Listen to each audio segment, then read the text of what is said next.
बिस्मिल्लाहिर्रहमानिर्रहीम। अस्सलाम वालेकुम everybody and welcome back to my channel environmentalist the voice of nature.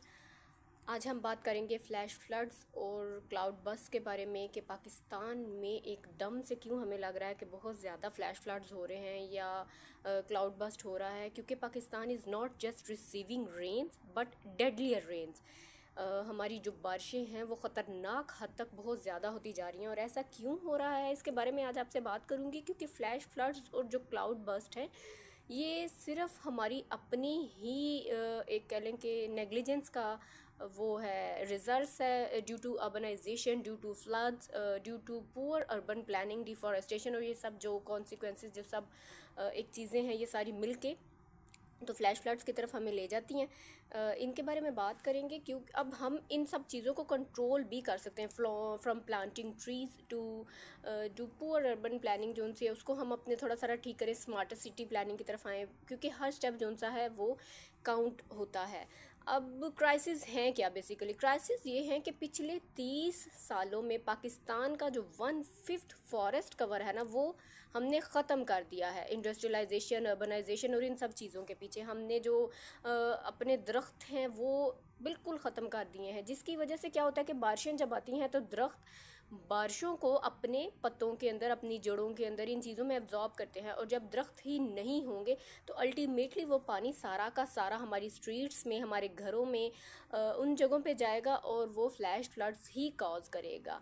और ये सब हमें क्यों इतना सडन लगता है? Why it feels so much sudden, जबकि ये सडन नहीं है। इसकी वजह यह है कि क्लाइमेट चेंज की वजह से जो रेनफॉल का पैटर्न है वो इरेटिक हो रहा है। इरेटिक का मतलब होता है इरेगुलर, कभी भी बारिश हो जाना। तो उसकी वजह से क्या होता है कि हॉट एयर जो है वो मॉइस्चर होता है उसके अंदर, वो ट्रैप होती है एटमॉस्फेयर के अंदर, और सडन क्लाउड बस्ट होता है। क्लाउड बस्ट होता क्या है? मतलब क्लाउड बस्ट का मतलब होता है कि मैसिव डाउनपोर्स, बहुत ज़्यादा क्वांटिटी में बारिश का बरसना, इन मिनटों के अंदर वो पूरे के पूरे शहर को लेके डूब जाती है, इस कदर बारिश होती है। और होता क्या है कि जो हमारे ड्रेनेज के जो सिस्टम हैं वो ब्लॉक हो चुके हैं ड्यू टू कंस्ट्रक्शनल वेस्ट, और उनकी मतलब ब्लॉकेज की वजह से, उनकी पुअर सीवरेज की वो मेंटेनेंस की वजह से भी। तो उसकी वजह से फिर ये होता है कि सारा का सारा पानी उधर से उसी होने की बजाय या उसमें हल होने की बजाय या एब्जॉर्ब होने की बजाय या ये वहाँ से आगे जाने की बजाय हमारे घरों की तरफ आ जाता है। अब इसके कॉन्सिक्वेंसेस क्या होते हैं? कॉन्सिक्वेंसेस ये होते हैं कि फ्लैश फ्लड्स आ जाते हैं बहुत ज़्यादा, जैसे केपी में आया हुआ है, जो पूरे के पूरे गांव को लेके अपने साथ चला जाता है। Destroyed crops and foods, billion damage to infrastructure, और फिर कितनी हज़ारों फैमिलीज़ हैं जो डिस्प्लेस हो जाती हैं just because of the consequences of this act. और हम क्या कर सकते हैं? एक बिगर पिक्चर पे हम ये कर सकते हैं कि लार्ज स्केल पे हमें रीफॉरेस्टेशन करनी चाहिए, जो मैं मल्टीपल टाइम्स कह चुकी हूँ कि हमें दोबारा दरख्त लगाने की तरफ आना चाहिए, प्रोटेक्शन ऑफ रेंज लैंड्स करनी चाहिए, स्मार्ट सिटी प्लानिंग की तरफ जाना चाहिए, जिसमें कोई भी ऐसी चीज़ जो रिवर्स और ड्रेनेज के सिस्टम के ऊपर ना कंस्ट्रक्ट की जाए, डेवलप की जाए। फिर कोई ऐसा सिस्टम होना चाहिए जो रेन वाटर को स्टोर करे और रिस्टोरिंग वेटलैंड्स एंड रिवर्स।